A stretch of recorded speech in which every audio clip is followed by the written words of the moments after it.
So for my final, I've chosen to examine a kind of a combination cause and popular culture phenomenon. I want to take a look at the recent bombings in Manchester, England, and how they can actually become ways that stars use them to bolster revenue and help their own popularity under the veil of a kind of blurred message. The recent terrorist attacks and bombings in England are a real tragedy, don't get me wrong. At the end of May, at an Ariana Grande concert in Manchester, England, a suicide bomber lit off a vest at the exit to one of her concerts.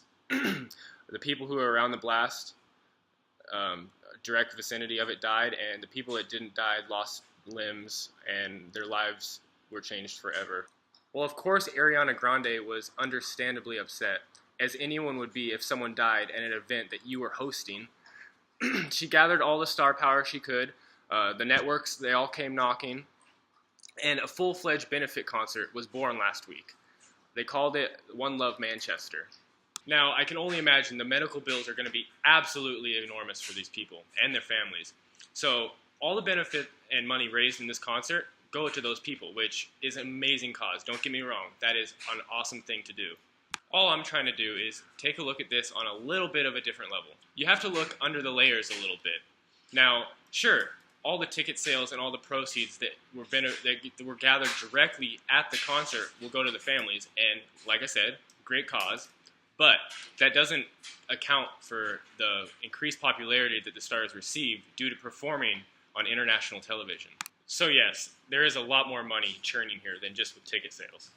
Now there's a reason that some stars are so willing to go out of their way to raise money. Yes, I am definitely generalizing here, but you can't tell me that these famous people don't see the added benefit of the exposure from something like this. They know that while they're increasing their exposure, they're also coming across as an awesome person.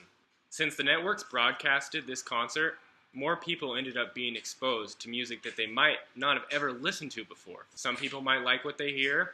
One thing leads to another. They log on to iTunes, buy the song, boom, there's the money. That goes directly into that singer's pocket. They know this. Now what am I getting at? What is the message here? Big business has commodified tragedies, and that's a tragedy. In a way, it has actually kind of become a form of commodity activism. Listen to my music and support a good cause. Stars are jumping at the first chance to look like a great person because in the end, it makes them more money. Now, like I said, the intention is there. They're doing the right thing, it's a great cause, and they're supporting victims. And the money is actually very beneficial to those people. All I'm trying to do is open the eyes to why it's happening. As a result of all of this, the media has actually ended up commodifying terrorism in a way. Now, I'm not assuming that all of these stars were just in it for themselves. I'm sure there is true intention there, but that doesn't have to be the only factor as to why they did something. No matter how sincere and honest a cause can seem, there's probably something else going on.